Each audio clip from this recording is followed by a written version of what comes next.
Hello, welcome back to Dissident Canada. My name is Tyler. Today I am going to talk about the Battle Rivered Crowfoot, Alberta by-election. Because this week, this past weekend I should say, the Calgary Stampede kicked off and all the political players came out to play that kind of matter, sort of matter, that have to do these things. It was really funny seeing those pictures of Carney in a brand new cowboy hat.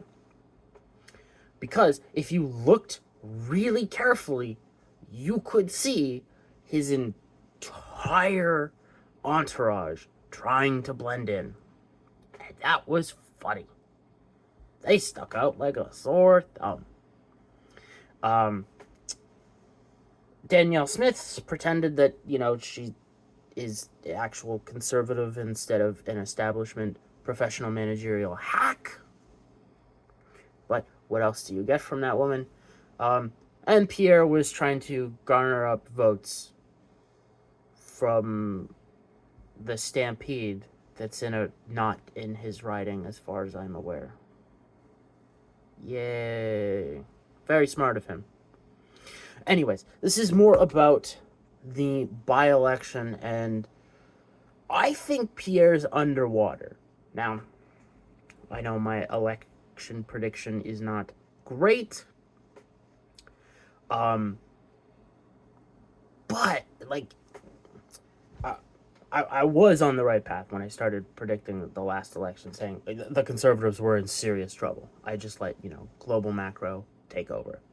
Not letting global macro take over this time. I am looking at it at the Canada macro and the micro of Alberta. Okay? He's got serious freaking problems. He's consistently showing that he's relatively two-faced, and it's abundantly clear. All right?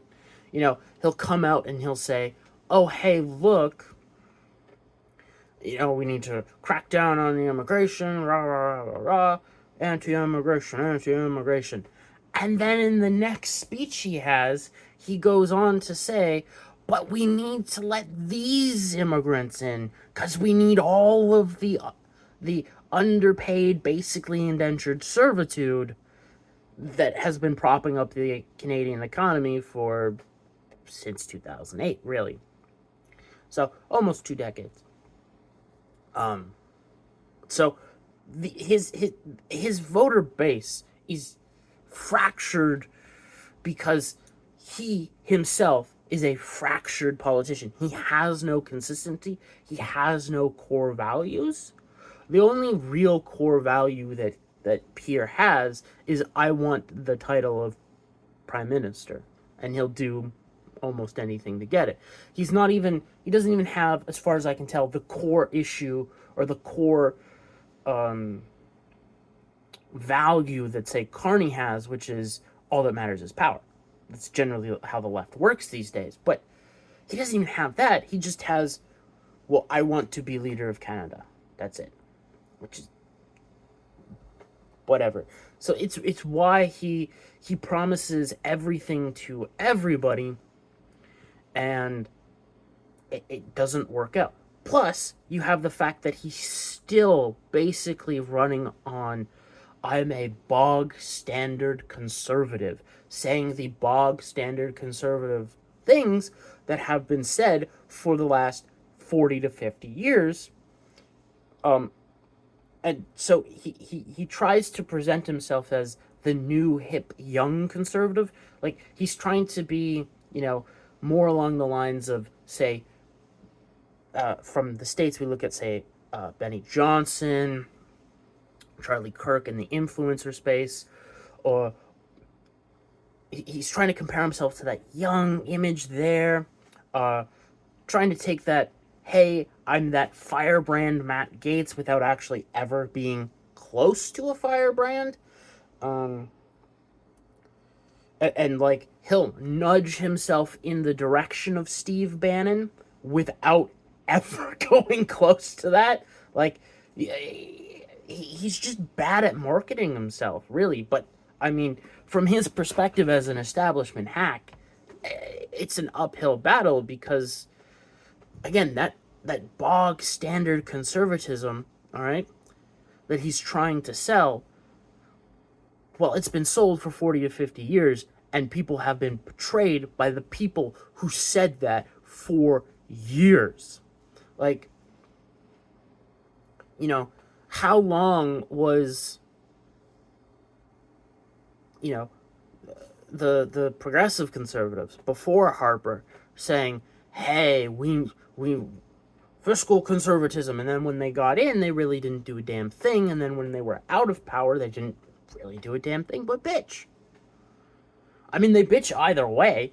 They just never seem to get anything done, but they always come out and say, "Oh, we're gonna go after these social entitlements, rah rah rah rah, these lazy people," and it's like, you could win quite a large portion of that vote, like Donald Trump did, if you just shut the fuck up on that and instead focused on, well, we're going to make the economy red hot. And in doing so, people are going to want to get off their ass and get jobs because they'll be making bank for doing relatively easy work. Like, that's how Trump won that group. You know, the consistent people who continue, who we've seen a large spike this last month in the U.S. jobs report of, again, younger men just dropping out of the workforce because they have no hope.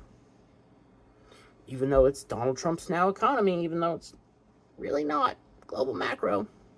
Anyways, so he's got all those problems, like that he wants to be Harper and compared favorably to Harper, and yet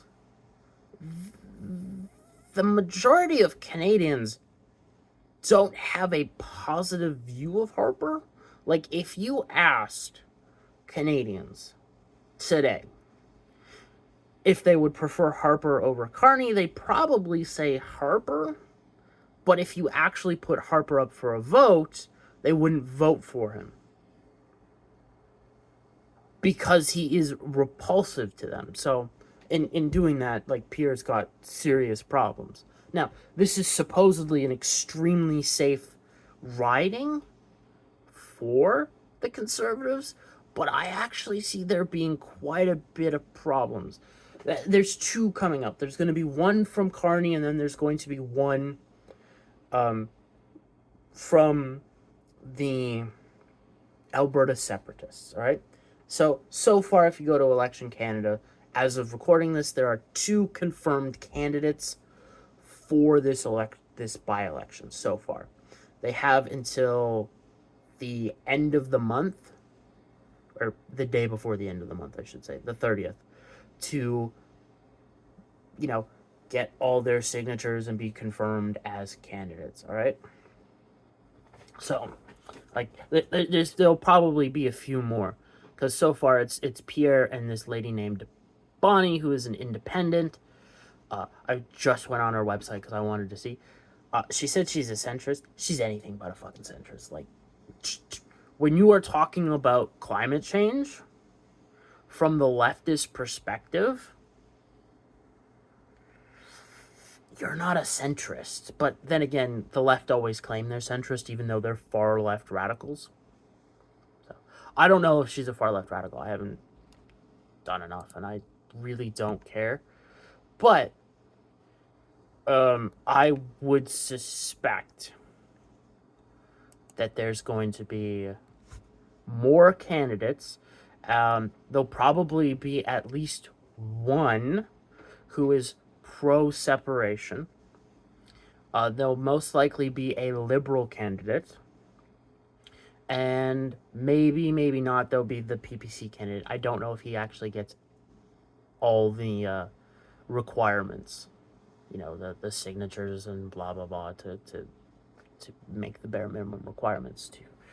Because, Elections Canada and the Liberals may just fuck with him. But they could also put him in there to fuck with pull just enough of votes from Pierre. So the big thing is, because Pierre wants to be Prime Minister of Canada, he can't support Alberta's separation, which means he kind of loses that vote. And after the last election, the likelihood that someone who is pro-Albertan separation, which it's probably not going to happen. I'll probably make a new video on that, but just let's go with it. The people that support that movement got burned in the last election. Like, their opinion was, all right, this is the last election where I will vote for Canada. If it doesn't go our way, I'm out. No, Alberta on its own, although it's just 51st state, really, with what would legitimately happen in practice. But again, I really want to get into it, but it's a different video, because it's like its own, 20-minute video. So Pierre's probably going to lose there. Okay, this Bonnie person is also probably going to pull votes as well, because if you look at her about page, she very much criticizes Pierre for being a dropped-in candidate. They had a duly elected candidate, and then, nudging that guy out so that he could be the, opposition leader in the House, and not just the shadow opposition leader from out front of the House of Commons. So, I think that's a serious issue for him. But I think the real big problem is because his team has shown no political ability to adapt to curveballs. And I think Carney signaled this weekend a massive curveball that I will refrain from going into "I fucking told you so" until shovel hits ground. And that being that Carney said it was highly, highly likely that a pipeline would be on the list of, what do they call it? The national, whatever, the infrastructure projects that are totally not stimulus projects that, Bill, was it C5? Yeah, I think it was C5 was rammed through that gave the Liberals the power to just ram through infrastructure projects if it's good for the nation. So I think what Carney's team is going to do is they're going to get all that pipeline stuff rushed through, okay? Like the project proposal, all this, do it in secret. And you can kind of see that because today, as of recording, it's Monday, there was some stupid press PR stunt with Doug Ford and Danielle Smith, and they were talking about, interprovincial trade and, future and, energy and all that crap, all right? We're talking about that, okay? So I think they're laying the groundwork for Carney to come out and announce, say, I wouldn't say in 2 weeks, but maybe 3 weeks. The latest I would put it is 4 weeks. Say somewhere around 4 weeks. So it's like, that 2 weeks before the election. All right. Carney will come out and say, bam, here's all the information. We've got a pipeline. It's going from here to here. Brand new pipeline. We're going to start shoveling. We're going to put the shovels in the dirt at this date. We've got the stuff where we are just working with the company to finalize details of, little stupid government shit. And I think that, again, that'll knock Pierre right on his ass. Like, it will be like ripping a rug right from out under him. Because he has no ability to adapt. Look at the last election, okay? He really thought he was going to campaign against Trudeau when everybody that was, like, looking at the political space was like, oh, no, they're going to get rid of Trudeau. They're playing for keeps. They'll probably bring in this guy Carney, all right, who's been in the shadows forever. Like, he's a central banker. He's got all the globalist qualifications. And they'll just drop him in, like, as late as possible. And then Trudeau's done. And that's what happened. And the Conservatives never adapted to that. So that's why I think the Carney Liberals, Carney's team specifically, is going to wait for the last realistic possible moment and just knock him on his ass. Like, Pierre doesn't, he doesn't have any political instinct, okay? At this point in time, maybe you can say so when he was running to be leader of the Conservative Party, but, like, again, you just look at his recent escapades, and it's as bad as Trump in office, to be honest. Like, Trump with H-1B visas, the floating the amnesty for illegals working in farms and the hospitality industry. Again, the bombing strikes, the unshakable support of Israel, like, that's really done damage to him. Not to mention today, they came out with another stupid letter saying Epstein didn't kill himself, no client list, no videos. I don't know what you're talking about, boys. Like, Trump is being fucking stupid, and Pierre is as bad, if not fucking worse, because at least Trump's elected, and he's gonna get some things done, and he is getting some things done. Like, again, Kennedy's on the right fucking track. God bless Kennedy. At this point, only hope for Trump administration is fucking Kennedy at this point, in my mind. But, like, Pierre, again, he, talking about the immigrants, does massive damage with the supporters, not backing Alberta's separation, or at least, coming up and saying, hey, I understand your feelings. I don't share them, but I understand you. And I'm going to, I'm going to finally fulfill the promise that was promised to Albertans. Like, he doesn't even try to do that. He just ignores the subject. So, like, Pierre's in serious problem. I think that seat is not as safe as some are suggesting it is right now. I think it's very iffy. Like, he may get in by a squeaker, or he may lose. Like, we'll really have to see which candidates make it to the ballot to see, and how they campaign in the last weeks. Are they able to shift based on, again, I think there's a curveball coming from Carney's team. He's kind of signaling it. So I think it's like, it would be real easy too. Like, you wouldn't have to exactly follow through on the pipeline. You just have to say that, again, knock the wind from his sails, let him fall on his ass, flounder around, and then maybe you can get that extra liberal. I don't think you can get a liberal in there, but I think you can get maybe the Albertan separatist in there, and that would be funny. But, like, I think Pierre's in massive trouble because, again, time and time again, he has shown that he is politically inept, with no political instincts and no ability to read basically the room. The room being Canada, and, the right-leaning people, or people who could vote right.